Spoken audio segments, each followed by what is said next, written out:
B-Daman is a series of marble shooting toys in a similar sort of genre to Beyblade or something like that. Originally produced in 1993 by Takara, the name comes from the Japanese word bidama, meaning marbles, and I suppose it's also a sort of play on the phrase be the man as well. The franchise originally featured Bomberman, which is why you'll pretty much always see him in any of the anime, TV series or video game adaptations, but has later expanded into other franchises as well as some original characters. In Game Boy terms, there were a decent handful of titles. The DMG library had this bomb-based puzzle game called Super B-Daman Fighting Phoenix, which is very good. There are two further RPG-esque things on the Game Boy Color to come in 2000, and a pair of advanced titles that more closely resemble the actual game. In these RPGs, you're not really playing the marble-based thing, they just feature the characters and themes. You'll be following the Bomberman-shaped characters as they face off against the evil that threatens their world in a text-heavy, card-based RPG. There aren't a ton of your standard RPG elements, with a lot of the game's progression being dictated by the collecting of cards. Each level you'll see is arranged in a pseudo-random, procedurally generated grid layout, whereby you need to make your way from the laboratory at the start, uncovering the landscape on each tile on your journey to whatever tower or dungeon the end goal is at. You'll have your usual random encounters, which thankfully aren't egregious, at least not at the start of the game, with virtually all the gameplay taking place in battle.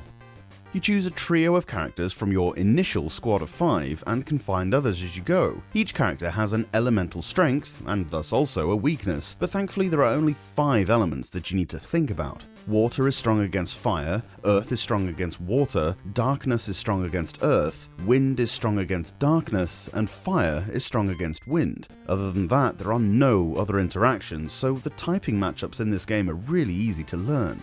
Each enemy can, however, have up to 2 elemental types, which could prove slightly challenging.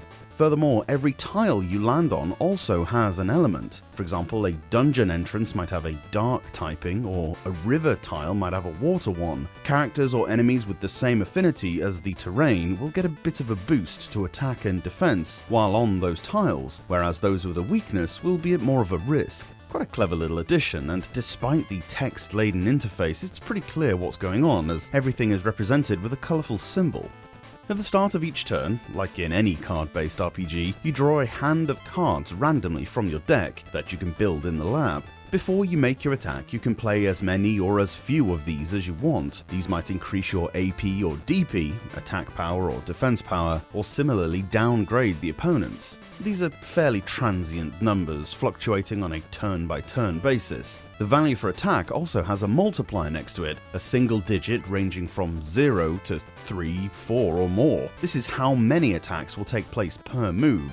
Other cards might heal you or another party member, or force the enemy in battle to switch out. There are quite a lot of other cards, all represented by an image of an animal, a monster or some such thing, and if you win a battle you can quite often receive a new card, the effect of which can be viewed in the card catalogue. And this is literally the only reason to fight battles. There's no leveling up system really, so when you've got all the cards you want, just run from the rest of the battles. The cards you're really after are your respective fighters' evolution cards, which massively boost the character's strengths. Most enemies don't have these, so if you can collect yours and then are lucky enough to draw it in battle, you're a shoo-in for winning.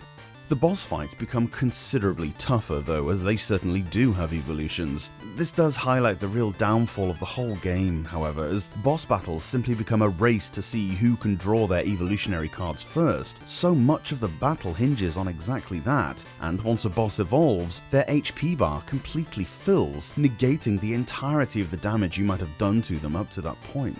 That's if you can do any damage anyway. Attacks miss so often from both sides in what I can only imagine is an attempt to elongate the battles, but whatever the reason, it's darn irritating. The fights take way too long anyway, and they're not nearly as compelling as some TCGs like the Pokemon one we saw recently.